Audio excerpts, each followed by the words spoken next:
Welcome back to the Dallas Cowboys fans, everyone.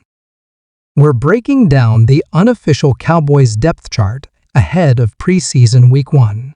We'll dive into which parts I think are accurate, which might be questionable, and what it all means moving forward.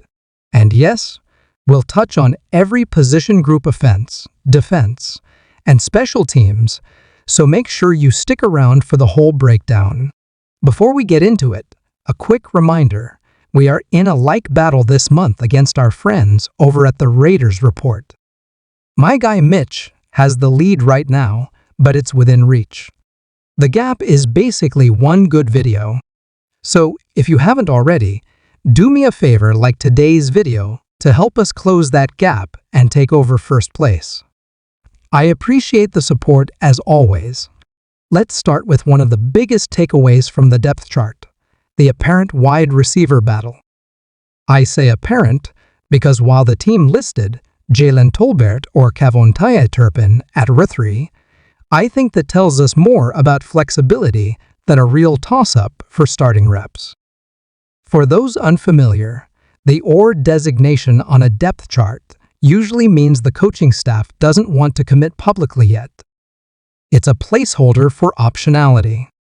Now, in base 11 personnel, your standard 3-wide set, I fully expect Jalen Tolbert to be the third receiver.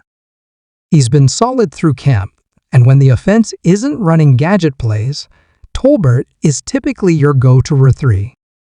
But if we're talking about overall touches and play designs, Turpin might end up being used more frequently. It just won't always be from the slot. Turpin's role is much more varied.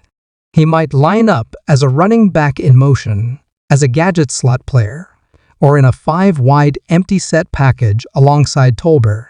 It's almost like Turpin is ROR4, ARB4, and a TH1 all rolled into one.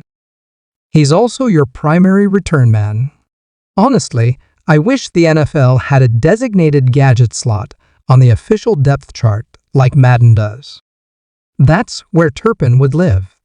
If we're looking at usage, I wouldn't be surprised if Tolbert sees more snaps, but Turpin ends up with more touches, and that's a critical distinction.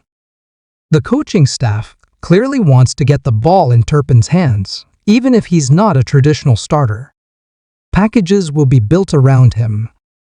As for the rest of the receiver room, the chart reads as follows: CeeDee Lamb at the top, followed by Pickens, then Tolbert or Turpin, then Jalen Carter, with Jonathan Mingo backing up Lamb. Tan Holden sits behind Mingo. Ryan Fenoy slots behind Pickens, and Jalen Brooks is listed further down, though that feels off. Jalen Brooks got first team reps on special teams as a gunner in their matchup against the Rams, which tells you a lot about his path to the roster. The Cowboys value special teams versatility, and with CJ Goodwin still recovering, Brooks might just sneak onto the 53-man roster. That being said, from a pure wide receiver talent perspective, I'd personally prefer to see Tan Holden get that final spot. I think Lamb, Pickens, Mingo, Tolbert, and Turpin are all roster locks. That leaves maybe one more WR spot, and it's likely coming down to Brooks, Fenoy, and Holden. So who do you want to see as WR6? Let me know in the comments. JB for Jalen Brooks, RF for Ryan Fenoy, TH for Tan Holden, or O for someone else. Let's shift to the defensive end group because there are some intriguing surprises here. Marshawn Kneeland is listed as the starter opposite Micah Parsons in the base defense, which makes sense from a run-stopping standpoint. But what raised eyebrows was Tyree Wetz being listed above Peyton Turner. I'd be pretty surprised if that sticks as the season approaches. And then maybe the biggest head-scratcher, Donovan Azaraku, listed as 4th string. That's just wrong. The man has shown too much promise to be that low. The depth chart looks like this. On one side, you've got Kneeland, Wetz, Turner, and Houston. On the other, Parsons, Fowler, Sam Williams, and Azaraku. That left side is loaded. All 4 of those guys probably make the roster. But on the right, maybe only 1 or 2 survive final cuts. Turner isn't a roster lock, even if his contract gives him a slight edge. Houston has flashed, but consistency has been an issue. Ultimately, I expect this group to rotate heavily. Who ends up playing the most reps opposite Micah? Could be Fowler, DF Nealand, MK Sam Williams, Elbu or Azaraku DAK. Sound off in the comments and give me your pick. Next up, the cornerback room, and let's just say it's giving concerns. Kevin Hall is currently listed as the starting nickel corner, with Israel Mukwamu behind him. That alone speaks volumes. In an ideal world, Darren Bland slides back into the nickel and lets someone else step up on the outside. But with Diggs on P and others banged up, depth is thin. Right now, the healthy corner group consists of Bland, Kyler Elam, Kylan Barnes, Andrew Booth, Bruce Harmon, and Troy Pride. Harmon is an undrafted rookie. Pride has had some rough reps. Zion Shoulders has rotated between safety and nickel.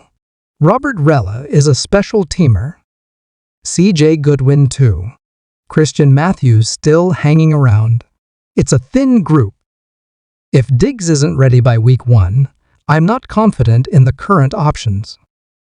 Now, let's take a look at linebacker. Kenneth Murray and Jack Sanborn have been the top 2 guys. No surprises there. But at LB3, the chart lists an or between Maurice Lepo and DeMarvion Overshone. That battle is ongoing. Murray recently missed time due to the birth of his child. Congrats, Kenneth. Which gave more reps to Lepu, Overshone, and Deone Clark. Shamar James even got a few first-team looks earlier this week. You're probably carrying 5 or 6 linebackers. Those 5 are likely Murray, Sanborn, Clark, Lepow, and Overshone. Could Justin Flo or Darius Harris push for that 6th spot? Maybe. Right now, Overshone is behind Murray and James on the depth chart, likely indicating a weak side designation. Sanborn looks locked in at MIKE. On to the offensive line. Some injuries have shuffled things around, but the starters are as expected: Guyton, Smith, Biadas, Booker, and Steele. Behind them, the second unit includes Nathan Thomas, TJ Bass, Brock Hoffman, Sadiq Charles, and Hakeem Adeniji. Hoffman is getting the most reps right now at LG, with Tyler Smith banged up. He's your top interior backup. I don't expect the first team OL to play much, if at all, during preseason games. Maybe Biadas and Booker get a drive.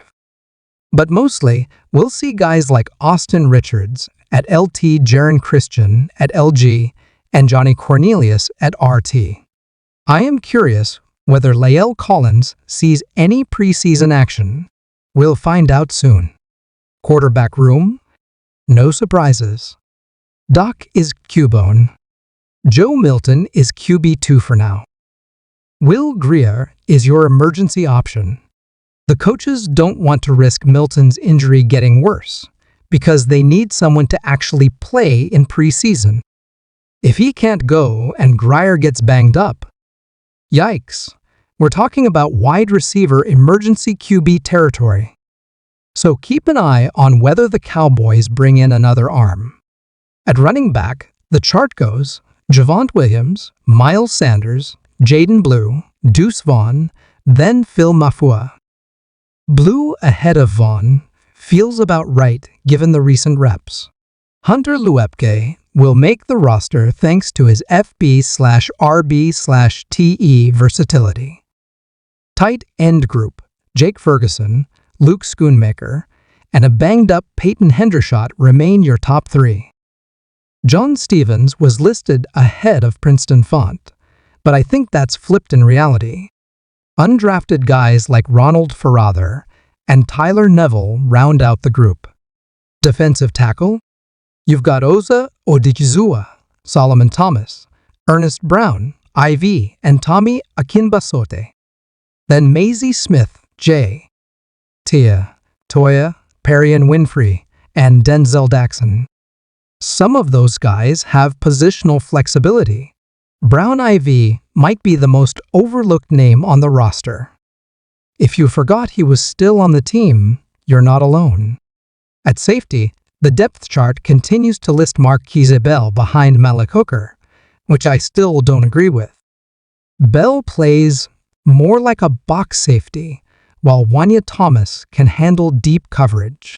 Yet, the team continues to list Bell as F-stool. Expect to see Zion's shoulders rotate in as well.